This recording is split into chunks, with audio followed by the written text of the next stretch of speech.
Hello, everybody, and welcome. My name is Julie Mann, and I show men and women, I can't speak today, how they can live healthy, happy, sustainable lives by changing their habits. And talking of habits, today I'm joined by the lovely Judy Herman, and she's going to be talking to us. She's actually a brain-to-tainer. You ever heard anything like that? She trains on the brain, which is so exciting. And she's going to share 5 hippocampal habits. So straight over to you, Judy. Thank you so much, Julie. I'm delighted to be here with you and to share some hippocampal habits. It's hard to say. You're going to get to know what the hippocampus is all about. Okay, so let me get started by just introducing you to 2 organs that are in the medial temporal zone of your brain. That's kind of above your ears, behind your eyes. And there are 2 branches to this hippocampus, hippocampi, we'll call them. And they are responsible for long-term memory, among other things. So we want to keep that hippocampus activated and healthy. The first thing I want you to know is what it looks like, because the name hippocampus comes from the word for seahorse. Hippo means horse, campus means monster, sea monster. And I think you can see that the hippocampus here looks very much like a seahorse, right? That's where it got its name. Sometimes knowing things, a little bit of background stuff, helps you to remember better. So if you remember that the hippocampus is named for a seahorse, it gives you a better idea of what it is and what it does and how it can grow, because that's one of the miracles of the hippocampus. You can actually generate new neurons. It's known as neurogenesis by doing certain things with your activities. So the first thing you want to do is to get great exercise. Exercise is always good for your body, but particularly in this case, when you do aerobic exercise, and that can be any type of things that you like to do. I like walking. You might run, you might bike, you might swim. All of these things are great for your whole body and particularly your hippocampus. Also, another thing that's good for everything, but particularly the hippocampus, is your diet. Probably the best thing that you can eat to support your brain is fish. And I know a lot of people may not like fish that much, but it really is a great source of the omega-3 fatty acids. That is what your brain is made up of, and it's what your brain needs to sustain itself. So fish is very good.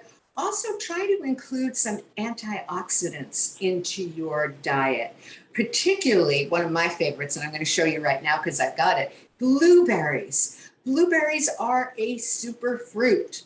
They are probably the highest in antioxidants, and they keep your brain from getting overrun with all these free radicals that we have in our bodies. So trying to eat more antioxidants. And you know what? Coffee is a great antioxidant. So here's my cup of coffee. I try to practice what I preach. Also, when you are looking to improve your hippocampus, you want to do some activities that give it novelty. Novelty is what your brain craves. You want to do things in a different way, take a different route, use your opposite hand for doing normal things like brushing your teeth or buttoning your shirt. Your brain will notice and register that something is different, and it will respond. Very often, what you're doing is creating neural pathways in the brain. And the hippocampus takes these neural pathways and develops them. Each time you repeat a thought, where you go back in time and revisit an event, this strengthens your neural pathways and makes new connections. That's learning. So when you're making new connections in the brain, knowledge is growing. And that's something I want to tell you. This is an interesting fact. The taxi drivers in London have to do a course to get licensed. It's known as the knowledge. And it consists of all the little streets and alleyways and lanes in London.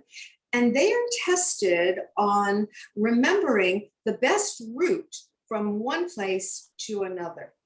This takes a long time. It takes about 2 years to complete the knowledge. And once you have completed it and are tested, you are licensed to drive a black cab.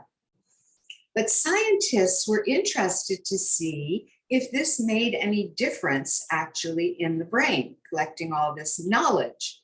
So they did some scans of taxi drivers and they found that the hippocampus actually grew.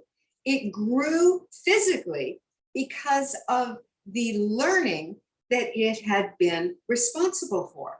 I think that's fantastic, that we can grow new neurons, keep our brains energized, keep them going as long as we live. So that's your hippocampus doing all that for you. And it relates a lot visually. So the different kinds of memories, if you can have a visual image, if you can store that, try doing that because it does help to keep your visualization areas open.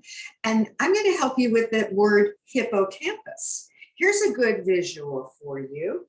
I'm thinking you should remember a happy hippocamper, where he's happy to be in camp and we're happy that we're visualizing what the thing is so that we will have that memory. That goes into your hippocampal archive. So we want to get a few different things going: the diet, the exercise, new learning, and there's lots of ways that you can do that. There are tons of apps and games and things that you can play. Keeping your brain active is essential. Every day, give your brain something to do. It needs it. It requires it.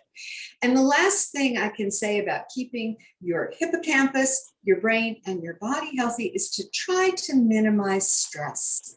Stress releases cortisol, and that is damaging to your organs and your body. So when you can try to manage your stress, you will be helping all parts of your body, whether it's through meditation, whether it's going for a walk in nature, whether it's just sitting and having a cup of tea and relaxing and giving your brain a little break. Try to de-stress, eat healthy, get good exercise, and help your hippocampus help you. So that's my tips, 5 healthy hippocampal habits. And I hope that you will put these into practice and that your hippocampus will be happy from now on. Thanks. Brilliant. I'm Judy Herman, the Brain Tutainer. Thank you, Judy. That was brilliant. I absolutely love a seahorse. And one of the things I practice daily is French. So I'm learning French on Duolingo. And excellent. Yeah, some days I feel like I know nothing, and other days, you know, actually I got the top spot today, which was brilliant. But yeah. So yeah, you're doing the right thing, Julie. You're doing the right things. Do you have your blueberries handy the way I do? I had some this morning in a shake, actually. So yeah, I have them daily. So absolutely brilliant. Now, for those of you that want to find out more about Judy, and I absolutely recommend that you reach out and have a chat with her. I'm going to put all the links below. And you go around, don't you, Judy, to people in the States. You go around and you have classes and you have quizzes and you have all sorts of amazing things. I do. I love doing that. In my classes, I always have a few different activities that stimulate various areas of the brain. That I'm very big on doing verbal stuff so that you keep your communication and comprehension active. I'm very big, as I said, on visualization. So training to do visualizing is great. But we also do spatial exercises like mazes. And I just did a math thing last month, which was fun, numerical pyramids, which was a great way to exercise an area that we all have, but maybe don't use that much. Arithmetic. We don't use it that much anymore, but it is a skill that we can brush up on. And I love the teaching. I love exchanging ideas. I love stimulating people to try new things. That's what it's all about. And I do this in group classes. I do it in individual one-on-one trainings that I do with my clients. And I do it to large group presentations. So if there's a club that needs a speaker, I'm willing and able and happy to do a brain entertainment presentation. So fantastic. So people, check out Judy's links below, and thank you so much for watching. Thank you.